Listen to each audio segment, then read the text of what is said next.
Hello social. Hello बच्चों, कैसे हैं आप सब? आई होप अच्छे होंगे। अब हम लोगों की आज जो सीरीज आने वाली है वो जियोग्राफी की सीरीज है 100 MCQ। मैं सीधे इसीलिए आपसे टॉपिक के साथ जुड़कर आ रहा हूं क्योंकि समय कम है, एग्जाम्स पास में है। तो बिना किसी बात के सीधे अपनी क्लास स्टार्ट करते हैं। जियोग्राफी के जो MCQs अभी ये 100 MCQs हैं, इसी तरीके के मैंने हिस्ट्री के भी 100 MCQs इसके पहले चैनल पे अपलोड कर रखा है। आप जाकर वहां पे देख सकते हैं। 100 MCQs बहुत कम टाइम में करेंगे। हिस्ट्री के जो 100 MCQs थे वो चैप्टर वाइज थे और उनको हमने within a 1 hour 100 MCQs solve किए थे। इसलिए ऐसा किया था क्योंकि हमारा सिंपल सा मानना एक ये है कि कम से कम टाइम में, एग्जाम टाइम में बच्चे रिवाइज कर सकें। समय कम और रिवीजन ज्यादा, मतलब उस 1 घंटे का वीडियो देखने के बाद आप पूरी की पूरी हिस्ट्री रिवाइज कर सकते हैं क्योंकि उस एमसीक्यूज में करेक्ट आंसर के साथ साथ एक्सप्लेनेशंस भी हैं। इसका मतलब कि पूरे के पूरे आपके चैप्टर्स कंप्लीट हो जाएंगे। ऐसी ही एक सीरीज आज जियोग्राफी के लिए लेकर आए हैं। जियोग्राफी में भी चैप्टर वाइज क्वेश्चंस हैं। इसको मैंने 2 कैटेगरी में डिवाइड किया है। सबसे पहले मॉडरेट, जो चैप्टर वाइज मॉडरेट क्वेश्चन है 70, और इसके बाद थोड़े हार्ड लेवल के 30 क्वेश्चंस। कभी कभी एग्जाम में हम बहुत अच्छी तैयारी करके जाते हैं लेकिन कुछ हाई लेवल के क्वेश्चंस आ जाते हैं जो हमें थोड़ा परेशान करते हैं। इसलिए हम करेंगे क्या कि इसको 2 कैटेगरी में करेंगे, moderate and high high level questions. तो स्टार्ट करते हैं। आज भी मेरी पूरी कोशिश होगी कि ज्यादा से ज्यादा क्वेश्चंस, ज्यादा से ज्यादा आपको टॉपिक एक इस वीडियो में कवर हो जाए। तो चैप्टर 1 रिसोर्स एंड डेवलपमेंट। तो first question, okay, which one of the following is a renewable resource? Renewable resource इनमें से कौन सा है? कोल को क्या हम रिन्यू कर सकते हैं? क्या नहीं कर सकते हैं? पेट्रोलियम नहीं, एक बार अगर पेट्रोल को यूज कर लिया तो दोबारा यूज नहीं कर सकते। Solar energy and natural gas, natural gas को भी दोबारा यूज नहीं कर सकते। इसका मतलब जो ऑप्शन नंबर सी है वो करेक्ट आंसर है। कौन सा? Option number C is the right answer. ये दिया हुआ है, इसमें लिखा हुआ है explanation, solar energy is naturally replenished. ठीक है। फिर सेकंड है, which type of the resource is coal? Coal कौन सा रिसोर्स है? रिन्यूएबल रिसोर्स है? No. Non renewable? Yes. Resource is a sorry, coal is a non renewable resource. मतलब एक बार अगर कोल का यूज हमने कर लिया तो दोबारा उसको रिन्यू नहीं, रिन्यू हो सकता है लेकिन वो बहुत लॉन्ग प्रोसेस है, उसमें टाइम बहुत है, इसलिए उसको नॉन रिन्यूएबल बोलते हैं। ठीक है बच्चे। Coal takes the millions of the year to form, है ना। Black soil is suitable for which crop? सबको पता है, कॉटन। ठीक है ना, कॉटन के लिए सबसे अच्छी मानी जाती है। और बच्चे ये ब्लैक सॉइल मोस्टली, मतलब कॉटन का प्रोडक्शन ये महाराष्ट्र और गुजरात वाले रीजन में बहुत अच्छा पाया जाता है। ठीक है ना। Retain moisture. Red soil gets its colour due to nitrogen? No. Iron oxide. किसकी वजह से बच्चे? Option B is a right answer. Actually इसको रेड एंड येलो सॉइल बोला जाता है। तो रेड एंड येलो सॉइल क्यों बोलते हैं बच्चे? क्योंकि ये रेड होती है लेकिन जब इसमें मॉइस्चर आ जाता है तो फिर ये कैसी दिखने लगती है? येलो दिखने लगती है, इसलिए इसको रेड एंड येलो सॉइल बोला जाता है। ठीक है। Iron gives red colour. Sustainable development means fast development? नहीं, ऐसा तो नहीं है कि फास्ट डेवलपमेंट को सस्टेनेबल डेवलपमेंट में। Careless use? No, wrong answer. Development without harming future, मतलब डेवलपमेंट करना है लेकिन जो इन्वायरमेंट है, जो हमारा फ्यूचर है, उसको हार्म नहीं करना है। ठीक है। तो it's balance to present and the future needs. Land degradation, land degradation. ठीक है। तो land degradation is mainly caused by, किसकी वजह से होता है? क्रॉप रोटेशन की वजह से होगा क्या? कभी नहीं होगा। फिर ओवरग्रेजिंग, बिल्कुल ऑप्शन नंबर बी सा राइट आंसर। ओवरग्रेजिंग की वजह से लैंड क्या होती है? खराब हो जाती है, डिग्रेड हो जाती है। ठीक है। वेजिटेशन कवर रिमूव, जो ऊपर की वेजिटेशन होती है क्या हो जाती है? वो रिमूव हो जाती है। Laterite soil form in, laterite soil तो किसकी वजह से बनती है? लो रेनफॉल नहीं, किसकी वजह से? Heavy rainfall. फिर इसमें लिखा हुआ है डिजर्ट और कोल्ड, क्या डिजर्ट की वजह से होगी? नहीं होगी। कोल्ड की वजह से? नहीं, हैवी रेनफॉल। इसीलिए जो इंडिया है, इस इंडिया के वेस्टर्न घाट में मोस्टली आपको ये सारी चीजें देखने के लिए मिलती हैं। तो option B is right answer. Leaching का प्रोसेस होता है, ठीक है ना, लीचिंग अकर्स लिखा हुआ है इसमें। एलुवियल सॉइल जिससे नॉर्थ इंडिया बनता है, तो हाई सैंड नहीं, रॉन्ग आंसर है। नीच न्यूट्रिशंस बिल्कुल सही है। जो एलुवियल सॉइल होती है सबसे ज्यादा फर्टाइल पाई जाती है। एलुवियल सॉइल एक्चुअली जिससे नदन प्लेन मिलकर बनता है, जो हिमालयन रिवर्स गंगा और ब्रह्मपुत्रा के सिल्ट और सेडिमेंट्स कैरी करने से जो नदन प्लेन बनता है, वहां पे एलुवियल सॉइल पाई जाती है, ठीक है, और वो बहुत फर्टाइल एरिया माना जाता है, ठीक है। चलिए आगे देखते हैं। तो option number B right answer, contain the potash and lime.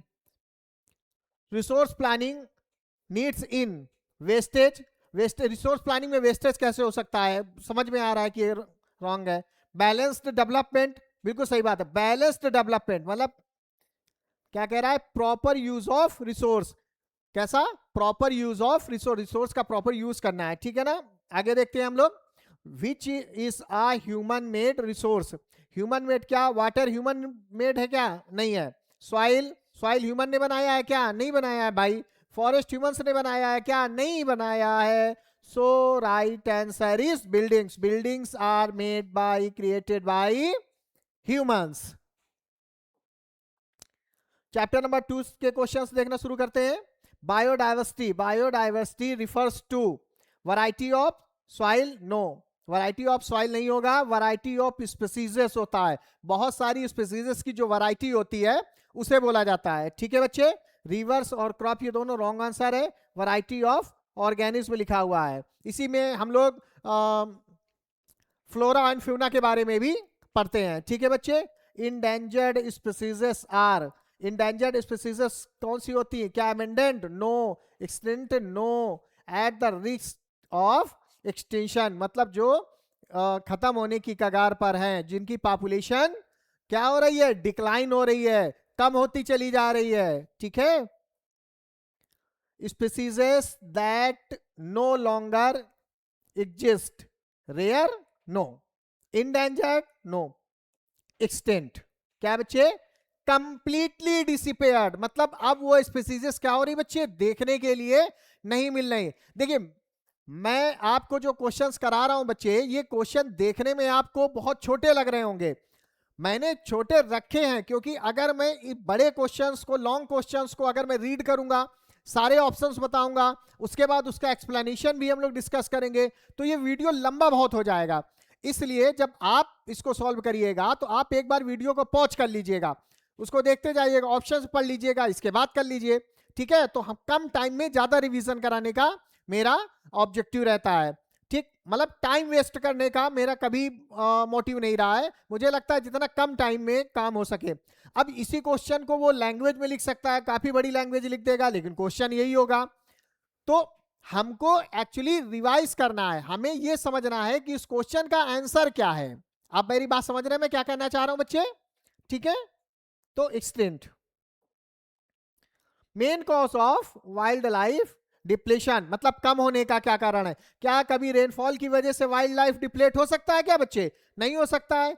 Hunting and deforestation, यही सही आंसर है। अगर हंटिंग होगी, जो वाइल्ड लाइफ है अगर उसको मारा जाएगा, डिफॉरेस्टेशन मतलब जो फॉरेस्ट है उनको कम कर दिया जाएगा बेटा, तो क्या होगा? वाइल्ड लाइफ डिप्लेशन होगा, कम हो जाएंगी। देखिए ये लिखा हैबिटेट डिस्ट्रॉयड, हैबिटेट मतलब उनके रहने के स्थान को कहते हैं क्या हो रहा है? डिस्ट्रॉयड, खत्म हो रहे हैं।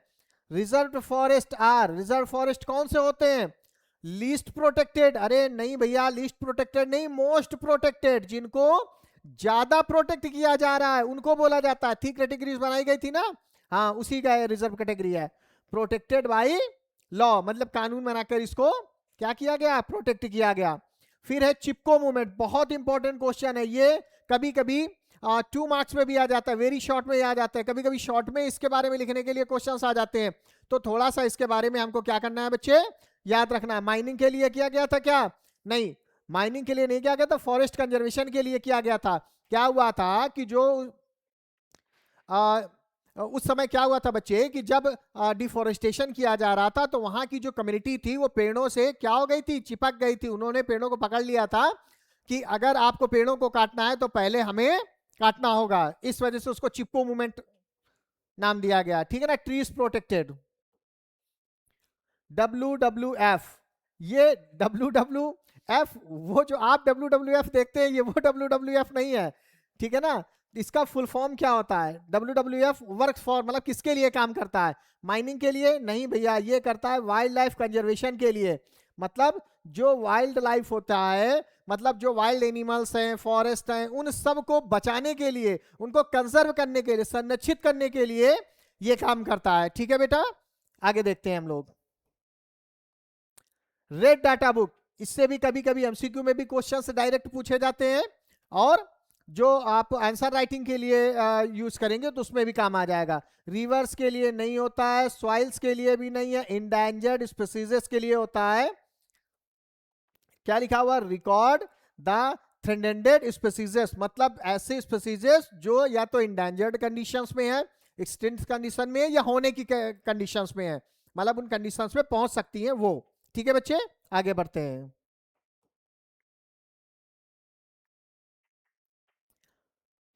क्या लिखा हुआ है? Sacred groves protected by local communities. बहुत ही इजी सा क्वेश्चन है, इसमें कोई मतलब सोचने वाली बात नहीं है, ये तो आसानी से हो जाएगा। क्यों? क्योंकि जो कम्युनिटीज हैं वहां पे जो रह रही हैं, जो प्रोटेक्ट कर रही हैं बच्चे फॉरेस्ट वगैरह को, क्यों करती हैं? क्योंकि उनको ये लगता है कि ये हमारे लिए कैसे हैं, जैसे हम लोग भगवान की पूजा करते हैं ना, ऐसे ही वो लोग ट्रीज की, फॉरेस्ट की पूजा करते हैं, ठीक है ना बच्चे। Wild life protection important for, अब आप खुद सोच के देखिए, वाइल्ड लाइफ प्रोटेक्शन किसके लिए? क्या टूरिज्म के लिए वाइल्ड लाइफ प्रोटेक्शन है? ठीक है, टूरिज्म के लिए भी ठीक है, लेकिन ये अप्रोप्रिएट आंसर नहीं है ना इसका, कि किसके लिए? इकोलॉजिकल बैलेंस के लिए। अगर वाइल्ड लाइफ का प्रोटेक्शन नहीं किया जाएगा तो हमारा जो इकोलॉजी सिस्टम है वो क्या हो जाएगा बच्चे? वो इनबैलेंस हो जाएगा। क्या हो जाएगा बेटा? इनबैलेंस हो जाएगा। आगे देखते हैं, water and resource chapter, water and resource chapter, chapter number 3। Main source of the fresh water in India, ocean, rivers, glaciers, lakes.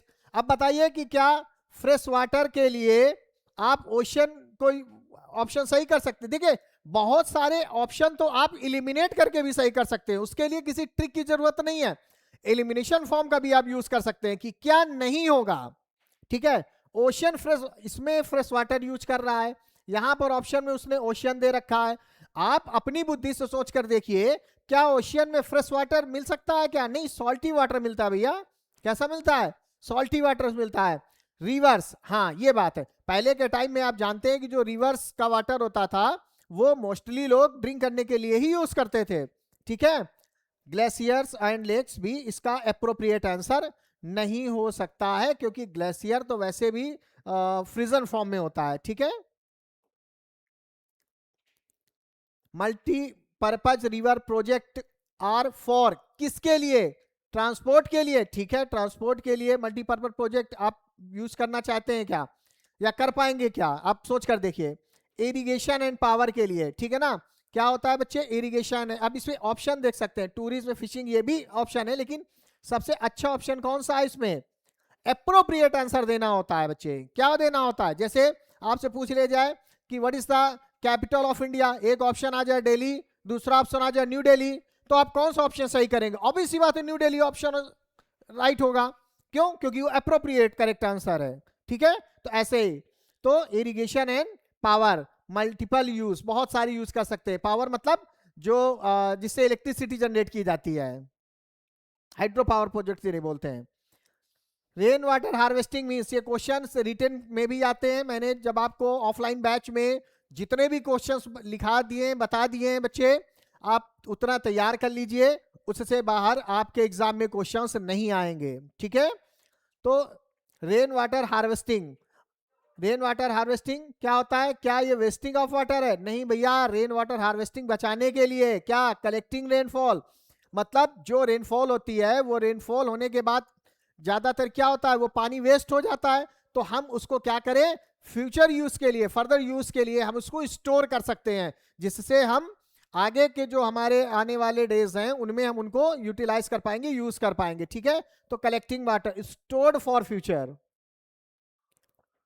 Bamboo drip irrigation, ये हम लोगों ने पढ़ा था मेघालय में, मेघालय वाला जो एरिया है वहां पर। ठीक है, तो यूज इन कहां पर होता है, राजस्थान में। अरे नहीं, राजस्थान में तो जोहान्स खेदिन वगैरह होता है। ठीक है ना, मेघालय, ठीक है ना, पंजाब भी नहीं है, गुजरात भी नहीं है, Meghalaya is the right answer. Traditional system है, बॉम्बो लगाकर एक जगह से दूसरी जगह क्या किया जाता था, वाटर की सप्लाई की जाती थी पहले के टाइम पे। ठीक है ना, अब नहीं, अब आप बॉम्बो लगाकर अगर वाटर सप्लाई करेंगे तो आखिरी बूंद भी नहीं आपके पास पहुंचेगी। समझ रहे हैं बात को, क्यों, क्योंकि लोग बीच बॉम्बो उठा ले जाएंगे। सेक्टर यूजिंग मैक्सिमम वाटर, ठीक है ना, कौन सा सेक्टर, इंडस्ट्री सेक्टर, हाँ यूज होता है बट मैक्सिमम नहीं कह सकते हैं। ठीक है ना, डोमेस्टिक नहीं, घरों में मैक्सिमम तो ऐसे भी नहीं हो सकता है, क्योंकि एक लिमिटेशंस होती है, एक फैमिली कितना वाटर यूज कर सकती है। Agriculture, that is the right answer, agriculture, option number सी।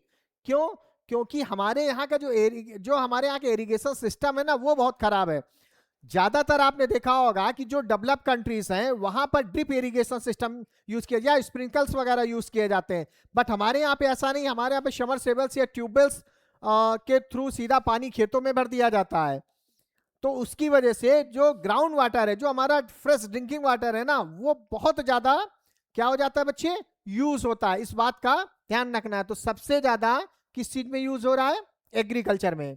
ठीक है, ट्रेडिशनल स्ट्रक्चर इन राजस्थान, अभी मैंने आपको बताया था, टैंक्स, जोहान्स, खादिम्स वगैरह, वेल्स वहां पर बहुत कम है, डैम्स हैं, मतलब ये नहीं कह सकते राणा प्रताप सागर डैम वगैरह हैं।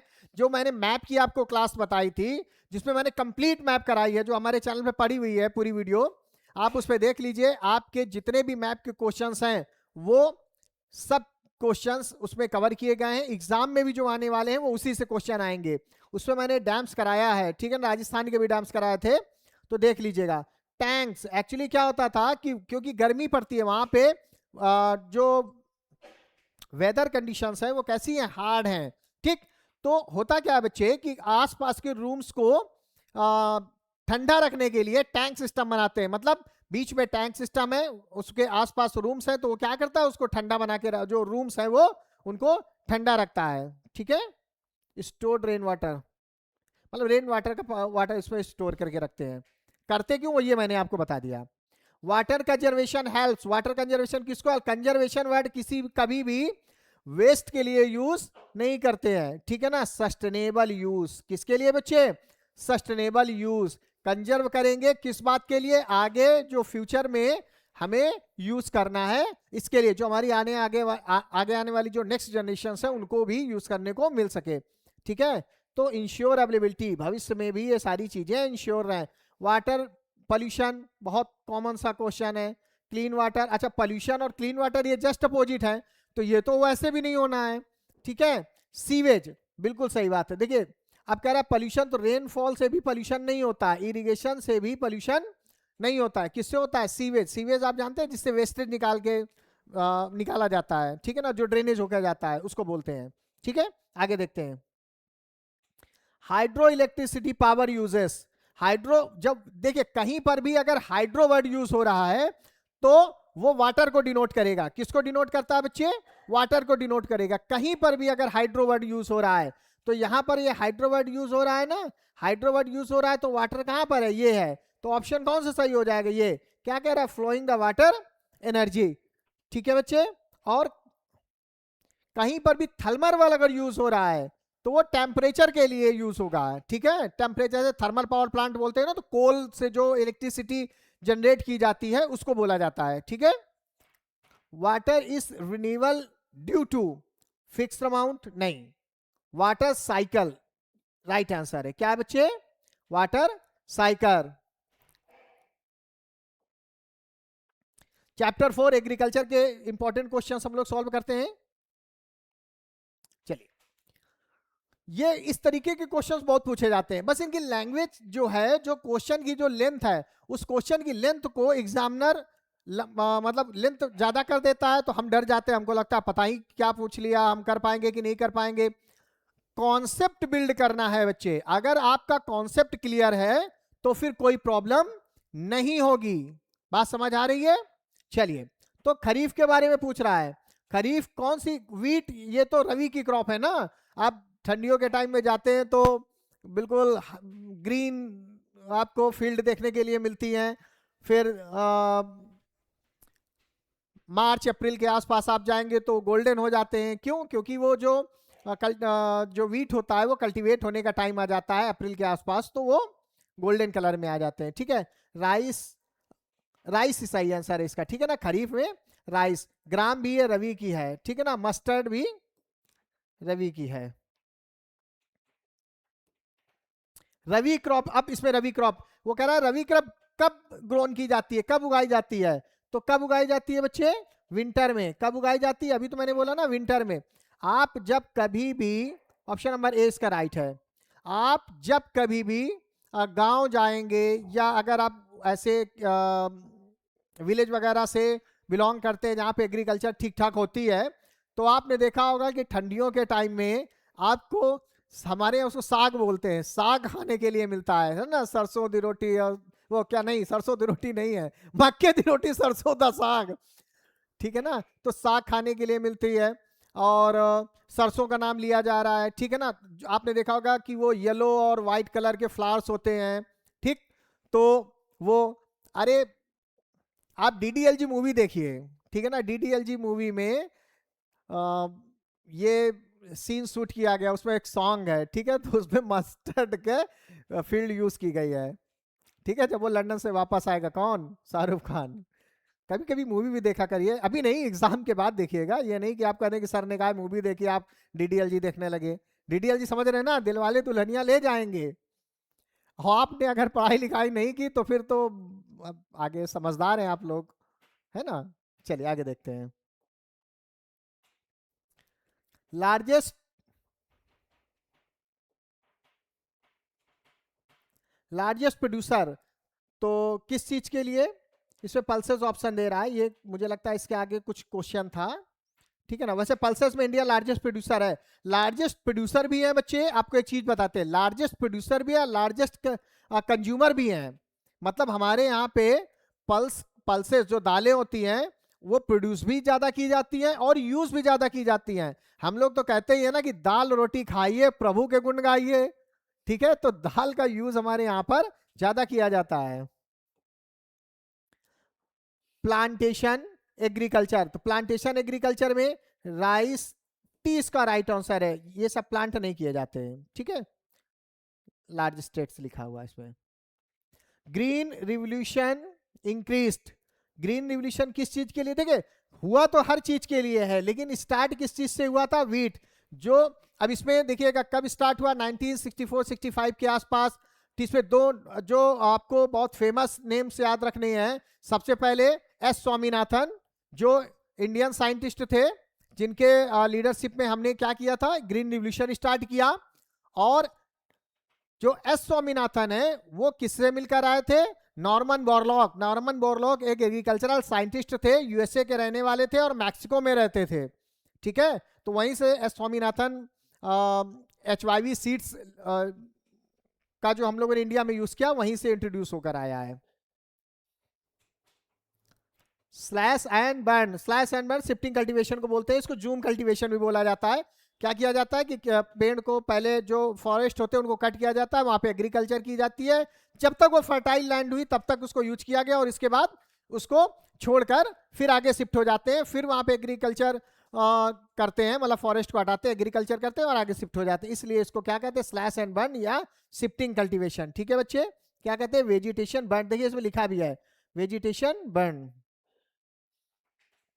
राइस नीड्स, अब ये देखिए मैंने सिर्फ राइट्स नीड्स लिख दिया, क्यों? क्योंकि मुझे पूरा क्वेश्चन नहीं पढ़ना पड़े, जबकि क्वेश्चन का एसेंस यही है कि पूछना यही चाहता है कि जो राइस है उसको मतलब राइस की जो क्रॉप है उसको कंप्लीट होने के लिए, उसको ग्रो करने के लिए किन चीजों की जरूरत पड़ रही है। तो अब आप बताइए, क्या लो टेम्परेचर या ड्राई क्लाइमेट या स्नो? आप अपने से सोच कर देखिए ना, क्या टेम्परेचर लो होगा तो राइस कल्टीवेट मतलब अच्छी ग्रो करेगी, या क्लाइमेट अगर ड्राई हो जाएगा नहीं ना, हाई रेनफॉल। हाई रेनफॉल मतलब हॉट वेट क्लाइमेट होना चाहिए। कैसा होना चाहिए? इरिगेशन की बहुत जरूरत पड़ती है बच्चे इसमें, ठीक है ना। आगे देखते हैं हम लोग। फिर क्या कह रहा है? Fibre crop in black soil is cotton. अब इससे देखिए दो क्वेश्चन आपको याद रखने हैं। सबसे पहला क्या है कि फाइबर क्रॉप्स किसे कहा जाता है? तो किसको कहते हैं बच्चे? कॉटन को, ठीक है ना, ये याद रखना है। एक क्वेश्चन आपका ये बनेगा। सेकेंड, ब्लैक सॉइल में मैं पहले ही बता चुका हूं कि ब्लैक सॉइल में सबसे ज्यादा कौन सी क्रॉप कल्टीवेट होती है? तो कॉटन। कौन सी होती है बच्चे? कॉटन। तो option A is the right answer. Grow is ना black soil. Major beverage. Beverage आप समझ लीजिए, बेवरेज किसे कहते हैं? बेवरेज कहते हैं बच्चे कोई भी ऐसी चीज जो ड्रिंक की जाती है, पीने वाली, ठीक है ना, उसको बोला जाता है। जैसे टी हो गई, कॉफी है, ये सारी चीजें आती हैं। तो क्या गेहूं को, व्हीट को हम लोग पीते हैं क्या? अरे नहीं भाई, हम लोग क्या तो नहीं पीते हैं, ठीक है ना। T is a right answer. Rice को भी नहीं हम लोग ड्रिंक कर सकते, शुगर को भी नहीं। शुगर ऐड करके ड्रिंक करते हैं बट शुगर नहीं ड्रिंक करते, ठीक है। तो बेवरेज क्रॉप कौन सी है बच्चे? टी। कौन सी है बेटा? टी।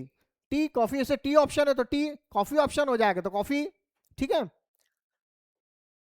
क्या लिखा हुआ? Horticulture includes. हॉर्टिकल्चर इंक्लूड्स मतलब हॉर्टिकल्चर किस फसल को बोलते हैं? तो फ्रूट्स को बोलते हैं। जो फ्रूट्स एंड वेजिटेबल्स वाली जो कल्टीवेशन होता है उसको बोला जाता है। माइनिंग, ट्रांसपोर्ट या इंडस्ट्री, ये तो देखने से लग रहे हैं कि रॉन्ग आंसर है।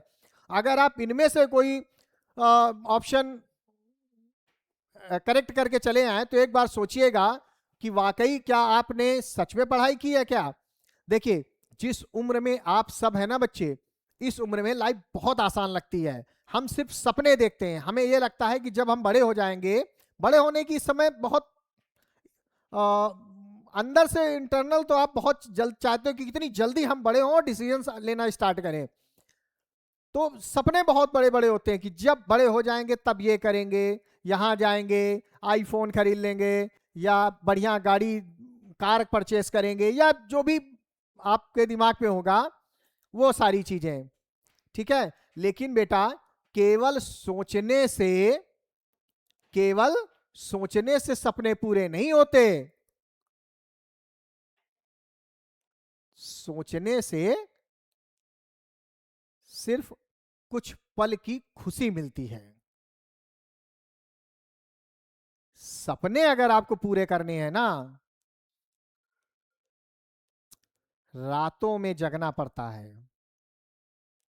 आप ये सोचिए कि जिस समय आप किसी और काम में यूज अपना टाइम कर रहे होंगे ना, हो सकता है उस समय कोई पढ़ रहा होगा। मेरे बच्चे, आपके माता पिता, आपके पेरेंट्स, उनको बहुत उम्मीदें हैं आपसे। वो अगर आपके लिए ईमानदारी से मेहनत कर रहे हैं तो ये आपकी भी रिस्पॉन्सिबिलिटी है कि आप भी ईमानदारी से, ऑनेस्टी के साथ पढ़ाई करें।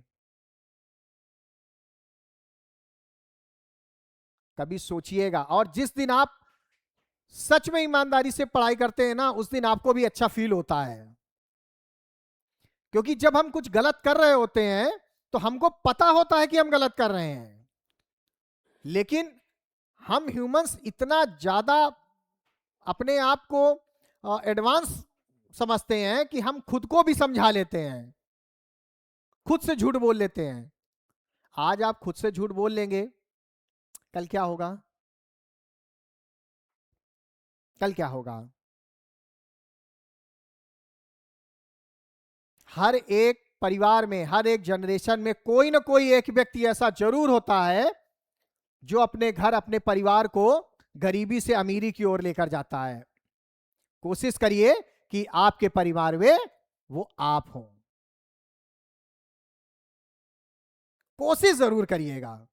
अगर आपने ईमानदारी से कोशिश की है तो यकीन मानिए, आप हो सकता है कि उतने सफल ना हो सके जितना आपने कोशिश की होगी, लेकिन आपके पेरेंट्स आपकी उस मेहनत को, आपकी उस एफर्ट्स को जब देखेंगे तो उनका सीना गर्व से ऊंचा हो जाएगा। उनका सर ऊंचा हो जाएगा, उनको लगेगा कि मेरे बेटे ने मेहनत की या मेरी बेटी ने मेहनत की है। किसी का फेल हो जाना ये उतना गलत नहीं है जितना एफर्ट्स ना करना है। ठीक है बच्चे, चलिए आगे क्वेश्चन देखते हैं। Chapter number 5, minerals and energy resource. Minerals used in steel, mica option ही नहीं हो सकता इसका, ठीक है। Iron ore, iron and steel, ठीक है ना, iron ore. Basic raw material, ठीक है ना, क्या कहते हैं बच्चे, बेसिक रॉ मटेरियल। इसके बाद से इसको अलाइंस करके फिर बहुत सारे मेटल्स बनाए जाते हैं। Bauxite is ore of aluminium, bauxite से एल्युमिनिया, एल्युमिनिया से एल्युमिनियम, ठीक है। एल्युमिनियम के बहुत सारे यूज है बच्चे, याद रखिएगा।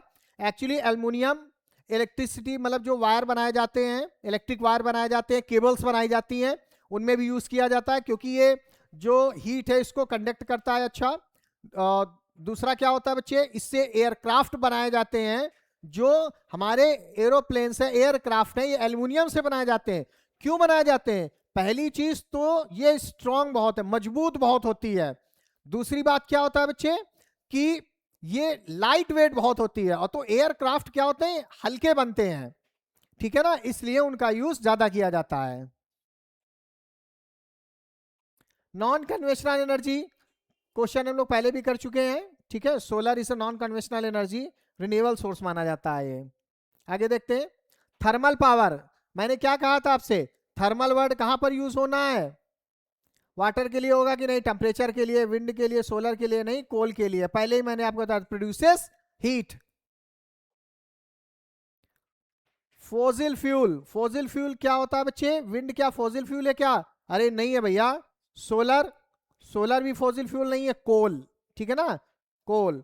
फॉर्म्ड फ्रॉम रिमेन्स, मतलब जो रिमोन्स, ह्यूमन रिमेन्स है या एनिमल्स रिमेन्स हैं जो अर्थ के नीचे the millions of the year के लिए डिपॉजिट हो गए, बाद में फिर उनसे पेट्रोलियम, नेचुरल गैसेस, ये सारी चीजें, कोल वगैरह, ये सारी चीजें बनना स्टार्ट होती है। न्यूक्लियर एनर्जी यूजेस, तो न्यूक्लियर एनर्जी किससे यूज की जा सकती है? यूरेनियम, किससे? यूरेनियम से। प्रोड्यूस न्यूक्लियर पावर, जो न्यूक्लियर, देखिए इससे एक क्वेश्चन मैप पे भी पूछा जाता है, याद रखिएगा। और मैंने सभी न्यूक्लियर पावर प्लांट्स मैप पे आपको पहले वीडियो में करा रखा है। अगर आपने उसको अभी तक नहीं देखा है या देखा भी है तो उसको 2x में जाकर या 1.5x में जाकर एक बार फिर से उसको रिवाइज कर लीजिए, ठीक है। जैसे यूपी में नरौरा हो जाएगा, फिर इसके बाद राजस्थान में रौर भाटा हो जाएगा, इधर गुजरात में आप चले आएंगे, सॉरी काकरा पार है, फिर उसके नीचे तारापुर पड़ जाएगा, ठीक है, महाराष्ट्र में। फिर क्या आएगा, फिर चेन्नई में उधर कलपक्कम, ठीक है ना, तमिलनाडु में, ये सारे इस तरह करके। पेट्रोलियम फाउंड इन, पेट्रोलियम किस में पाया जाता है? तो जो सेडिमेंट्री रॉक्स होती है ना बच्चे, रॉक्स सेडिमेंट्री, इग्निशियस में नहीं होता, ये रॉन्ग है। तो सेडिमेंट्री जो रॉक्स होती हैं उनसे क्या लिखा, occurs in the sedimentary rocks. Energy from wind, तो उसको क्या बोलेंगे? Wind energy. ये तो मतलब आसान सा इजी सा क्वेश्चन है, इसको क्या किया। Mineral conservation necessary, mineral conservation necessary, तो क्या अनलिमिटेड? अरे नहीं भैया, नॉन रिन्यूएबल। क्या चीप और अमेंडेंट भी रॉन्ग आंसर इसका, मतलब लिमिटेड सप्लाई है, नॉन रिन्यूएबल है मिनरल कंजर्वेशन। थोड़ा सा और तेजी से करेंगे। हाइड्रो इलेक्ट्रिसिटी पावर फ्रॉम किस फॉर्म, किससे? कोल से क्या हाइड्रो इलेक्ट्रिसिटी बन सकती है? मैंने पहले ही बताया कि हाइड्रो वर्ड जहां भी यूज होगा किसके लिए होगा? वाटर के लिए होगा। किसके लिए होगा बच्चे? वाटर के लिए होगा, ठीक है ना।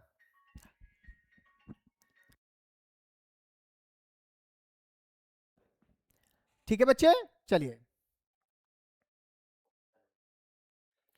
चैप्टर नंबर 6 में आ गए हम लोग, ठीक है ना, मैन्युफैक्चरिंग इंडस्ट्रीज।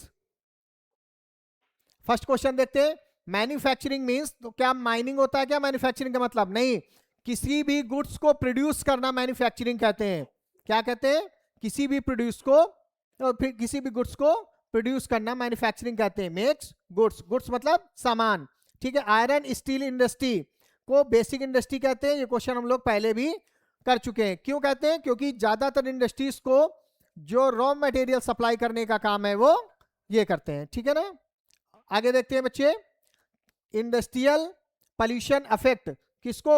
एयर को, बिल्कुल। इंडस्ट्रियल पोल्यूशन एयर को भी, वो ऊपर से इसको स्मोक निकलता है ना, तो एयर को पोल्यूट करता है। वाटर को, जो वेस्टेज होता है वो ग्राउंड वाटर को कंडिमिनेट करता है, ठीक है।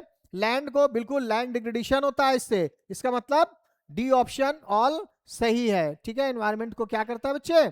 ये डैमेज करता है। एग्रो बेस्ड इंडस्ट्री कौन कौन सी है? अब जब एग्रो मतलब कह दिया उसने, तो एग्रो का क्या मतलब हो गया? एग्रीकल्चर से रिलेटेड इंडस्ट्री देखना है। तो आप बताइए, मिनरल्स क्या एग्रीकल्चर से रिलेटेड इंडस्ट्री हो सकती है क्या? आप अपने से सोच कर देखिए, हो सकती है? नहीं हो सकती है। तो एग्रीकल्चरल प्रोडक्ट मतलब रॉ मटेरियल फॉर्म एग्रीकल्चर, ठीक है ना। फ्रॉम एग्रीकल्चर मतलब ऐसे रॉ मटेरियल्स जो एग्रीकल्चर से मिलते हैं। आईटी इंडस्ट्री, ठीक है ना। आईटी इंडस्ट्री फार्मिंग से related? No. Information technology, computer services से रिलेटेड जो भी इंडस्ट्रीज होती हैं सॉफ्टवेयर वगैरह के लिए, उसके बारे में बात हो रही है। Information technology. Vehicle producing industry क्या बोलते हैं? ऑटोमोबाइल्स। क्या बोलते हैं बच्चे? ऑटोमोबाइल। टेक्सटाइल तो कपड़े वाली इंडस्ट्री को कहते हैं। शुगर मतलब जो शुगर केन से शुगर बनाई जाती है, ठीक है ना। और सीमेंट इंडस्ट्री जो लाइमस्टोन से सीमेंट बनाई जाती है, लाइमस्टोन को मिक्स करके, ठीक है ना वो। तो ऑटोमोबाइल्स, व्हीकल मतलब ऑटोमोबाइल्स, ठीक है। आगे देखते, ऑटोमोबाइल्स मतलब मूव करने वाली चीजें हैं। इंडस्ट्रियल लोकेशन डिपेंड्स अपॉन मतलब कोई भी इंडस्ट्री कहां पर डिपेंड, कहां पर सेटअप की जाएगी, ये किन किन फैक्टर्स पर डिपेंड करता है। तो रॉ मटेरियल, ऑब्वियसली बात है, जहां पे रॉ मटेरियल ज्यादा अच्छी तरीके से प्रोवाइड होगा वहां पे इंडस्ट्री लगाना आसान होगा। लेबर, ऑब्वियसली बात है ना कि लेबर भी मिलना चाहिए, बिना लेबर के तो इंडस्ट्री नहीं काम कर सकती ना। पावर, ठीक है, पावर की भी जरूरत पड़ेगी। इसका मतलब ये 1 2 3 ये तीनों चीजें जहां पर मिल जाएंगी वहां पर इंडस्ट्री लगने के चांसेस सबसे ज्यादा हैं, ठीक। आगे देखते हैं।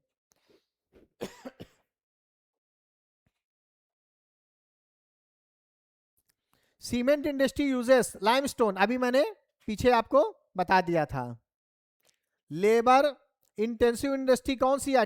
टेक्सटाइल इंडस्ट्री, कपड़ा, ठीक है ना। Textile industry needs more labour. क्यों? क्योंकि एक तो ये इंडस्ट्री ज्यादा भी है और पुरानी भी है, ठीक है ना।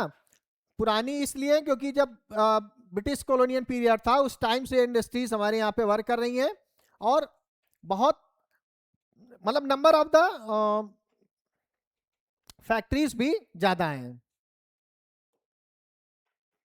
Industrialisation leads to economic growth. अगर इंडस्ट्री ज्यादा है, इंडस्ट्रियलाइजेशन ज्यादा हो रहा है, तो इकोनॉमी क्या डिक्लाइन क्यों करेगी भाई? आइसोलेशन में भी नहीं जाना चाहिए, ठीक है ना। तो इकोनॉमी को बूस्ट करने का काम करेगी। ये लास्ट चैप्टर है हमारा, life lines of the national economy. इसके क्वेश्चन करेंगे। ट्रांसपोर्ट कनेक्ट्स किसको? पीपल को, बिल्कुल। एक जगह से दूसरी जगह हम लोग जाते हैं ना, कनेक्ट करता है, ठीक है ना। गुड्स, गुड्स भी जाता है, वन प्लेस टू अनदर पे ट्रांसपोर्ट होता है। मार्केट्स, ये भी सही आंसर है। इसका मतलब all of this is a right answer, answer number D. Next, more common transport, more common कौन सा है? मोस्ट कॉमन कौन सा है? रोडवेज। एयरवेज क्योंकि कॉस्टली है, बहुत सारे लोग यूज नहीं कर पाते। वाटरवेज उससे ज्यादा कॉस्टली है, इसलिए यूज नहीं कर पाते, और हर जगह पे ये अवेलेबल भी नहीं है ना वाटरवेज। और पाइपलाइन, पाइपलाइन गुड्स सप्लाई के लिए होता है, ना कि ह्यूमंस के लिए। मतलब जो नेचुरल गैसेस हैं, इन सब चीज़ों, पेट्रोलियम, लिक्विड या सैलरी का जो गुड्स हैं, इनको केवल हम लोग पाइपलाइन से सप्लाई करते हैं, ठीक है। तो रोडवेज, हमको कहीं भी जाना होता है तो roadways is a best option. Railways best for किसके लिए? शॉर्ट डिस्टेंस नहीं, ठीक है शॉर्ट डिस्टेंस के लिए भी, लेकिन सबसे अच्छा लॉन्ग डिस्टेंस के लिए, कहीं दूर जाना है। अब आप पैदल तो नहीं जा सकते ना टहल टहल के, या पर्सनल भी बहुत लंबा आप कितना ड्राइव कर लेंगे या राइडिंग कर लेंगे, ठीक है। तो कैरीज हैवी गुड्स, उसके लिए भी ठीक है, लॉन्ग डिस्टेंस के लिए और ह्यूमंस के ट्रेवल के लिए भी। पाइपलाइन ट्रांसपोर्ट, कोल सॉलिड नहीं हो सकता, मैंने पहले भी आपको बताया। पेट्रोलियम हो सकता है क्योंकि लिक्विड है। कार पाइपलाइन में नहीं आएगा और फूड भी नहीं आएगा। Option number B is the right answer. Communication includes letters, obviously बात है, लेटर्स कम्युनिकेशन का कम्युनिकेट मतलब हो गया अपनी किसी बात को दूसरे तक पहुंचा देना, उसको क्या बोलते हैं बच्चे, कम्युनिकेशन, ठीक है। इंटरनेट आज के समय में सबसे ज्यादा कम्युनिकेशन के लिए यूज होने वाला अगर कोई एक टूल है तो internet.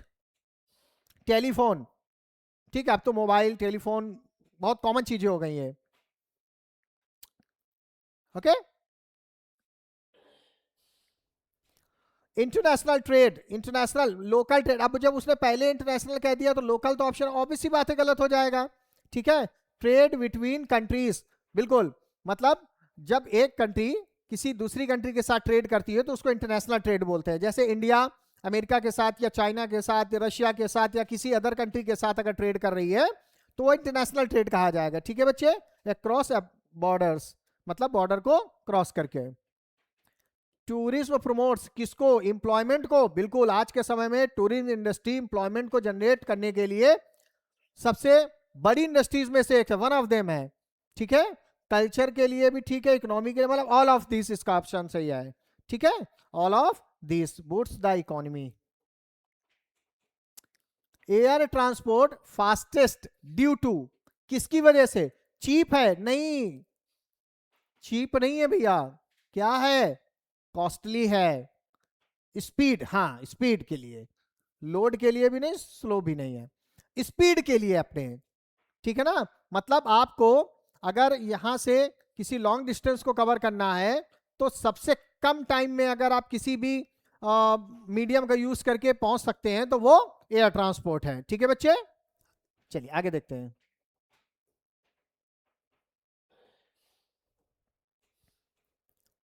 Road density means, road density means मतलब रोड लेंथ पर एरिया, बिल्कुल सही है, मतलब एक एरिया में कितनी ज्यादा रोड्स हैं उसको रोड डेंसिटी बोला जाता है। ट्रैफिक नहीं है, स्पीड तो वैसे भी रॉन्ग आंसर है, डिस्टेंस का भी ऑप्शन नहीं हो सकता, ठीक है। ट्रैफिक का मतलब तो भीड़ भाड़ हो गया, कितना ज्यादा आना और जाना उसको ट्रैफिक बोलते हैं, किसी चीज का बिजी होने को बोलते हैं ट्रैफिक होना। Balance of trade, balance of trade मतलब export import difference, transport tourism और एग्रीकल्चर रॉन्ग है, हाँ ऑप्शन नंबर 1 सही है, ठीक है ना। एक्सपोर्ट और इंपोर्ट का जो डिफरेंस है उसको बोलते हैं बैलेंस ऑफ ट्रेड, मतलब कितना हम एक्सपोर्ट कर रहे हैं और कितना इंपोर्ट कर रहे हैं, बात समझ आ रही है बच्चे, उसको बोला जाता है। आगे देखते हैं। अब यहां से हम लोग क्या कर रहे हैं बच्चे, हार्ड लेवल के एमसीक्यूज स्टार्ट करेंगे, मतलब कुछ ऐसे क्वेश्चंस जो हो सकता है थोड़ा सा आपको परेशान करें, वैसे क्वेश्चन भी सॉल्व करेंगे इन केस अगर आ गए तब। अब क्वेश्चंस जो मैंने आपको कराए हैं वो देखिए इस तरीके से आते हैं। अब आप देखिए क्वेश्चन जो मैंने कराए थे वो भी ऐसे ही हैं, लेकिन लैंग्वेज का फर्क है। वहां पर क्वेश्चन पेपर में इस तरीके की लैंग्वेज यूज होकर आएगी, बट इसको पढ़ने में, इसको सॉल्व कराने में उनसे टाइम ज्यादा लगेगा, जैसा मैंने आपको कराया इतने कम टाइम में, ठीक है। फिर भी मैंने कुछ क्वेश्चंस आपको सैंपल के लिए रखे हैं, तो इसको भी हम लोग सॉल्व करेंगे। Which soil type of the develops due to the intense leaching under the high rainfall and the temperature condition। देखिए अब वही सेम क्वेश्चन मैंने पीछे आपको करा रखा है, लेटेराइट सॉइल के बारे में जब बताया था मैंने आपको, वेस्टर्न घाट के बारे में, याद आ गया, याद आया बच्चे, वेस्टर्न घाट के बारे में बताया था, क्लियर हो गया। लेटेराइट सॉइल क्या, heavy rainfall cause to leaching of the nutrients from the laterite soil, ठीक। अब इतना बड़ा क्वेश्चन लिखा था वो सोचिए, और सेम चीज, ठीक। Which resource planning step involve the matching resource development with the national growth. तो क्या कह रहा है, आइडेंटिफिकेशन, फिर क्या है, technological survey, institutional planning, resource stock creation, okay. I which resource planning step the option number C is the right answer, ठीक है ना, option number C institutional planning, है ना, it the aligns the resources of the development goals. The which conservation method involve the counter plugging to reduce soil erosion?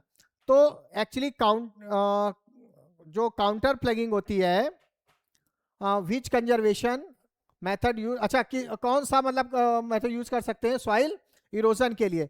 Strip नहीं है, सिल्टर नहीं, सिल्टर तो आसपास जिसके प्लांट्स लगा देते हैं उसको बोला जाता है, ठीक है। स्ट्रिप मतलब जो लाइंस बना के वो करते हैं, वो काउंटर प्लगिंग बोला जाता है बच्चे, वो इस तरीके से की जाती है ऐसे।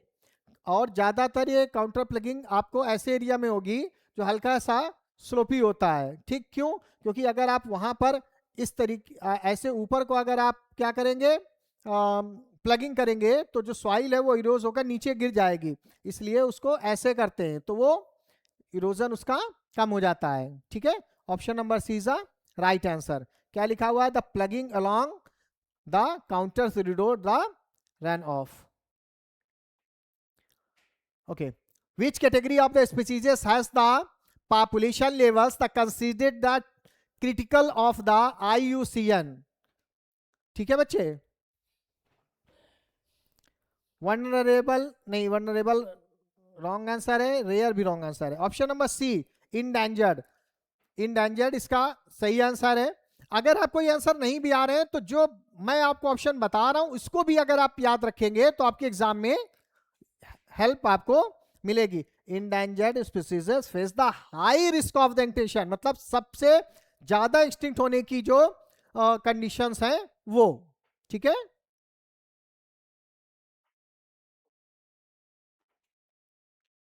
Which forest type is the found in the region with the rainfall between the 200 and 200 to 400 centimetre? तो थ्रोन में तो वैसे भी लेस देन 70 होता है, जैसे बनता हूँ, मेरी मैथ बहुत अच्छी नहीं है, शायद मुझे लगता है ऐसे लिखा जाता है ना, लेस देन 70 मुझे लगता है ऐसे लिखा जाता है, आप देख लीजिएगा मैथ। ये ग्रेटर देन हो गया ऐसे, पहले मैंने सही लिखा था। मैथ के बारे में मैं आपको अगर अपने हाल बता दूं तो आपका तो भरोसा उठ जाएगा मैथ से। मैथ में हाथ मेरे थोड़े कुछ ज्यादा ही तंग है, तो इसको थोड़ा सा आप मैनेज किया करिए। कभी अगर कोई मामला फंस जाए मैथ का तो मेरे भरोसे बिल्कुल मत रहिएगा, एक बार आप उसको वेरीफाई कर लीजिए, ठीक है। मैथ में, बाकी सब्जेक्ट में नहीं, और एसएसटी में तो बिल्कुल नहीं। चलिए, तो क्या है बच्चे? ऑप्शन नंबर 3 ट्रॉपिकल एवरग्रीन, क्योंकि जब रेनफॉल अच्छी होगी तो वहां के वेजिटेशन कैसा होगा बच्चे? एवरग्रीन होगा ना, क्यों? क्योंकि रेनफॉल हो रही, मॉइस्चर मिल रहा है, तो एवरग्रीन फॉरेस्ट होगा वहां पर। देखिए लिखा भी है, high rainfall support the dense evergreen forest, मतलब घने एवरग्रीन फॉरेस्ट होगा। Multipurpose river project often create which environmental problem? सॉफ्ट फर्टिलिटी, कैसे? सॉइल फर्टिलिटी रॉन्ग आंसर है, सॉइल फर्टिलिटी का मल्टीपर्पज से कोई लेना देना नहीं होता। फिर क्या लिखा हुआ है? बायोडाइवर्सिटी लॉस, ये सही आंसर है, बायोडाइवर्सिटी लॉस होती है क्योंकि जब डैम्स बनाए जाते हैं तो जो आसपास का जो इन्वायरमेंटल कंडीशन है, मतलब इन्वायरमेंटल कंडीशन का मतलब वहां पे कोई फॉरेस्ट हो सकता है, कोई और कोई दूसरी चीज हो सकती है, तो वहां पर क्या होता है बच्चे, उसको डिस्टर्ब होता है, इस वजह से। तो biodiversity loss, large dams the summit the ecosystem.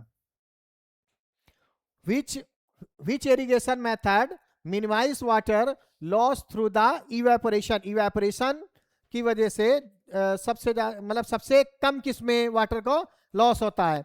तो कैनाल इरिगेशन से होगा क्या? कैनाल में तो वाटर वैसे भी होता है, इवेपोरेशन ज्यादा हो जाएगा, ठीक है। टैंक में नहीं, फ्लड तो का मतलब बाड़ी हो गया। ड्रिप इरिगेशन जो होता है तो उसमें से इवेपोरेशन होने के चांस कम होते हैं क्योंकि ड्रिप के फॉर्म में वो वाटर इरिगेट कर रहा होता है फील्ड को, okay. Which crop is most sensitive to the monsoon, the variability in India? Which crop? Monsoon पे मैंने आपको पहले ही बताया था कि जो राइस है उसको इरिगेशन की सबसे ज्यादा जरूरत पड़ती है, इसीलिए वो मानसून के लिए लोग उसका वेट करते हैं, और अगर नहीं, कहाँ राइस कहाँ गया, ये राइस, ऑप्शन नंबर सी, ठीक है। और अगर रेनफॉल उस समय नहीं होती, मानसून नहीं आता है, तो फिर लोगों को इरिगेशन करना होता है, ठीक है। Rice cultivation depends heavily on the rainfall. आगे देखते हैं, which minerals is essential for nuclear energy production. Which mineral, कौन सा मिनरल यूज होगा बच्चे? बॉक्साइट का तो मैंने पहले ही आपको बता दिया, ठीक है ना। यूरेनियम, मैं इस क्वेश्चन को पीछे जब मैंने आपको सॉल्व कराया था तो पहले भी बता दिया, uranium used in the nuclear reactors. आगे देखते हैं, which industry is and the example of weight losing industry, ठीक है। तो weight losing industry, textile wrong answer है इसका, शुगर भी नहीं होगा, आयरन और स्टील इंडस्ट्री।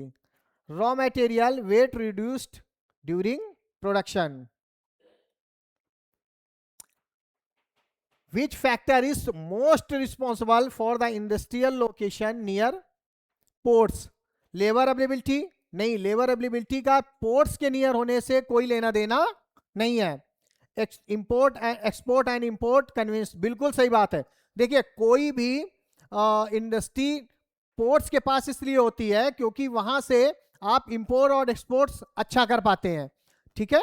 इसलिए तो जो ट्रांसपोर्ट कॉस्ट होती है, जो इनर ट्रांसपोर्ट कॉस्ट होती है, ठीक, वो बच जाती है।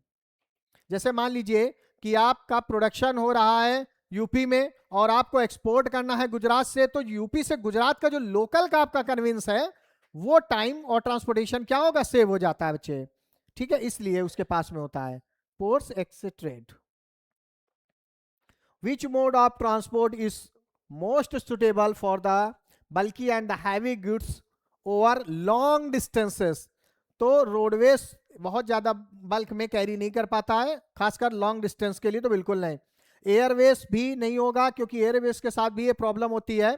आप अगर कभी भी अगर आप एयरपोर्ट गए होंगे, या एयरपोर्ट नहीं, अगर आपने कभी कोई फ्लाइट में ट्रेवल किया होगा, तो आपने देखा होगा कि उस जब आप टिकट मतलब उसका परचेस करते हैं बच्चे, तो उसमें पहले से मेंशन होता है, मतलब उसमें लिखा होता है टिकट बुक करते समय कि कितना लगेज आप कैरी कर सकते हैं। क्यों? क्योंकि वो वेट, भाई उसको हवा में रहना है, वेट ज्यादा होगा तो फिर फ्यूल ज्यादा लगेगा ना। इसीलिए अगर आप एक्स्ट्रा लगेज कैरी कर रहे हैं बच्चे, तो फिर आपको एक्स्ट्रा पे करना होगा उसके लिए, ठीक है। तो रेलवेज, रेलवेज आपने देखा है ना, लोग रेल ट्रांसपोर्ट सबसे ज्यादा हैवी लोड्स को क्या करते हैं, यूज करते हैं। विच measures promotes the sustainable use of the ground water sources. तो ओवर इरिगेशन रॉन्ग आंसर है इसका। रेन वाटर हार्वेस्टिंग, मतलब जो जो रेनफॉल होती है उस वाटर को यूज किया जाता है, ठीक है ना। रिचार्जेबल ग्राउंड वाटर, क्योंकि जब हम उसको स्टोर करेंगे तो क्या होगा, ग्राउंड वाटर के लिए भी वो हेल्पफुल होगा। ग्राउंड वाटर जो हमारा लो होता जा रहा है, धीरे धीरे उसको रिचार्ज कर देगा। बात समझ आ रही बच्चे? Which farming practice combines crop production with the livestock rearing? Plantation farming, no. Mixed farming, mixed farming मतलब क्रॉप भी और एनिमल्स। क्या बच्चे? Crop and animals. Option number B is the right answer. Which non-conventional energy source depend on the ocean tides? जब उसने पहले ही ocean Tide word use कर लिया तो और कुछ देखने की जरूरत है ही नहीं। Energy from the tidal movements. Which industrial sector contributes the most environmental degradation? ये अच्छा क्वेश्चन देख लीजिएगा। कॉटन इंडस्ट्री नहीं, जो हैवी इंडस्ट्रीज होती हैं, ठीक है ना। जो देखिए स्मॉल स्केल इंडस्ट्री है, लार्ज स्केल इंडस्ट्री होती है, हैवी इंडस्ट्रीज होती हैं। जैसे आपने सुना होगा भेल, भारत हैवी भेल, BHEL, ठीक है ना, इसको बोलते हैं भारत हैवी इलेक्ट्रिकल लिमिटेड, ठीक है। आगे देखते हैं हैवी इंडस्ट्रीज। ऐसे ही सेल भी है। Which communication system uses the satellite for the global connectivity? मतलब कौन सा कम्युनिकेशन सिस्टम सैटेलाइट का यूज करता है ग्लोबल कनेक्टिविटी के लिए? पोस्टल करेगा क्या? अरे पोस्टल क्यों करेगा, वो तो मतलब लेटर लिखे जाते हैं और पहुंचाया जाता है ना, ठीक है। टेलीग्राफ, टेलीग्राफ भी नहीं है क्योंकि ये भी लिख कर ही पहुंचाए जाते हैं। सैटेलाइट कम्युनिकेशन, क्या बच्चे? Satellite communication, satellite communication transmit the signals world wide, मतलब कि एक सैटेलाइट है वो सिग्नल नीचे रिसीवर में कैच करती है और उसकी वजह से सारी चीजें कम्युनिकेट हो रही हैं। Which soil the conservation method use row of the trees to break wind speed? Wind speed मतलब सिल्डर बेल्ट, सिल्डर बेल्ट का क्या मतलब होता है कि वो आसपास बेल्ट मतलब प्लांट्स को क्या किया जाता है बच्चे? प्लांट्स को मतलब ट्री होते हैं, जो प्लांट्स होते हैं उनको लगाया जाता है, जिसकी वजह से क्या हो जाता है, जो विंड की जो स्पीड होती है वो क्या हो जाती है, मतलब शेल्टर बेड्स का यूज किया जाता है। ट्री क्या करती है? विंड इलोजन को कम कर देती है। क्या कर देती है? मतलब जो सॉइल होती है उसको हवा उड़ा के नहीं ले जा पाती। क्यों? क्योंकि प्लांट्स की वजह से वो जो उसकी रूट्स होती हैं प्लांट्स की, वो उसको बांध कर रखती है अच्छी तरह। Which resource is classified as the biotic? Biotic abiotic resource वाले चैप्टर में भी हम लोगों ने पढ़ा था, ठीक है ना। तो मिनरल्स, वाटर्स, लैंड, ये तीनों गलत है। Animal right answer. Biotic resource are living, ठीक है। और अबायोटिक कौन क्या होते हैं बच्चे? नॉन लिविंग्स होते हैं। Okay, which irrigation system is common in region with the uneven relief and water scarcity? Water scarcity से एक क्वेश्चन कभी कभी आपको लॉन्ग या शॉर्ट डिस्क्रिप्टिव क्वेश्चंस में भी देखने के लिए मिलता है, इसलिए इसको क्या करिएगा, अच्छे से प्रिपेयर करके जाइएगा, क्योंकि इसके कॉजेस पूछे जाते हैं। वाटर स्कैसिटी, इसके कॉजेस क्या हैं और बाद में कैसे इसको सॉल्व कर सकते हैं, मतलब तो क्वेश्चन में आते हैं कॉजेस एंड उसका सॉल्यूशन देखते हैं कि कैसे वो होगा। क्वेश्चन देखते हैं, which irrigation system is the commonly use? तो कैनाल, कैनाल नहीं होगा, टैंक इरिगेशन सिस्टम होता है, stores rain water locally. Which industrial region is known as the Ruhr of India? Ruhr of India किस, ये क्वेश्चन बहुत पूछा गया एग्जाम में, मतलब आप ये समझ लीजिए कि मोस्ट इंपॉर्टेंट क्वेश्चंस में से ये क्वेश्चन आपको देखने के लिए मिलता है। इसको किसी तरीके से मैं बताने की कोशिश इसमें हो नहीं रहा है बच्चे, नहीं तो मैं आपको बताता हूं। जैसे ये शेप, यहां से मैंने पेन लिया, ये आया और ये आ नहीं रहा है, नहीं तो इसमें वो इंपॉर्टेंट वाला वो बता देता है, ठीक है बच्चे। चलिए, तो हाँ, क्वेश्चन देखते हैं। विच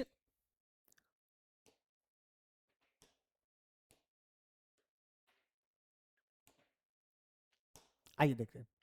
तो रूर ऑफ इंडिया, ठीक है ना। तो रूर ऑफ इंडिया किसको बोला जाता है बच्चे? मुंबई को नहीं बोला जाता है, सॉरी इसको लेना था, डिलीट, डिलीट और राइट में गए और इसको सेलेक्ट किया। रूर ऑफ इंडिया किसको बोला जाता है बच्चे? छोटा नागपुर प्लेट्यू को किसको बोलते हैं? Rich in mineral. क्यों बोला जाता है बच्चे? क्योंकि मिनरल्स सबसे ज्यादा पाए जाते हैं, ठीक है ना। क्यों बोला जाता है बच्चे? क्योंकि मिनरल्स सबसे ज्यादा, रिच इन मिनरल्स मतलब मिनरल्स के मामले में सबसे ज्यादा रिच माना जाता है। Which process convert raw cotton into fabric? इसको क्या बोला जाता है? माइनिंग बोलेंगे क्या? नहीं, मैन्युफैक्चरिंग बोलते हैं। किसी भी चीज को कन्वर्ट करके उसको जब यूज करते हैं, मतलब कोई गुड्स बनाते हैं, तो उसको बोलता है converts, adds the value of raw material, that is a right answer. Which means of the transport is ideal for the liquid and gases? Question है, डिस्कस कर चुके हैं हम लोग। पाइपलाइन। स्लरी फॉर्म में भी जो चीजें होती हैं, जो गुड्स स्लरी फॉर्म में होते हैं, उन्हें भी हम लोग ट्रांसपोर्ट करते हैं। आगे देखते हैं। Which term describe trade between two countries? International trade, ये रिपीटेड क्वेश्चन है, पुराना क्वेश्चन है, हम लोगों ने इसको अभी कर दिया है। आगे देखते हैं। Which factor determines cropping pattern in India most strongly? सबसे ज्यादा कौन सा? तो सॉइल टाइप नहीं, क्लाइमेट। क्या होता है बच्चे? क्लाइमेट मतलब rainfall and temperature influence of the crops. Which energy source is exhaustible? तो सोलर नहीं, रॉन्ग आंसर हो जाएगा। विंड भी नहीं होगा, कोल होगा बच्चे, क्योंकि सोलर फिर से यूज कर सकते हैं, विंड भी, टाइड भी, कोल को नहीं, ठीक है ना, क्योंकि लिमिटेड रिजर्व्स है इसके। एक बार अगर हमने इसको यूज कर लिया फिर ये यूज नहीं कर सकते। Which wild life conservation project focuses on lions in India? तो प्रोजेक्ट टाइगर, तो टाइगर के लिए हो जाएगा, यहाँ पे बात लायंस की हो रही है। एलिफेंट भी नहीं होगा। गिरी लॉयन प्रोजेक्ट, ये देखिए यही एक ऐसा आंसर है जो मैच कर रहा है, ये राइनो के लिए, ये भी नहीं होगा, ठीक है ना।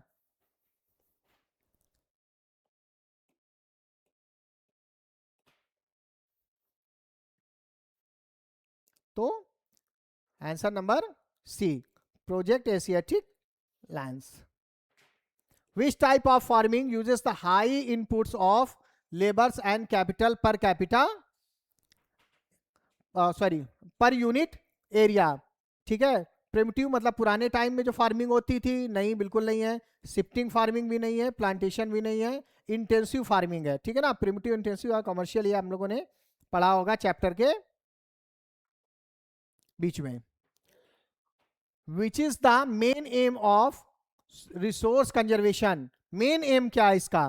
क्या रैपिड यूज करना इसका मेन एम है? अरे नहीं भाई, फ्यूचर अवेलेबिलिटी, यही सही आंसर है कि फ्यूचर में जो आगे आने वाली हमारी जनरेशन है वो भी यूज कर सके, या हम भी फ्यूचर में उसको यूज कर सके, है ना। तो इंश्योरेंस सस्टेनेबिलिटी, ठीक है।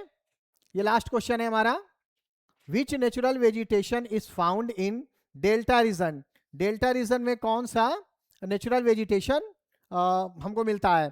तो बच्चे पहले तो डेल्टा रीजन समझ लीजिए, जहां पर जो रिवर्स आके डेल्टा क्रिएट करती हैं, ठीक है ना, सिल्ट और सेडिमेंट्स को डिपॉजिट करती है, जिससे डेल्टा में सुंदरबन का डेल्टा आपने सुना होगा।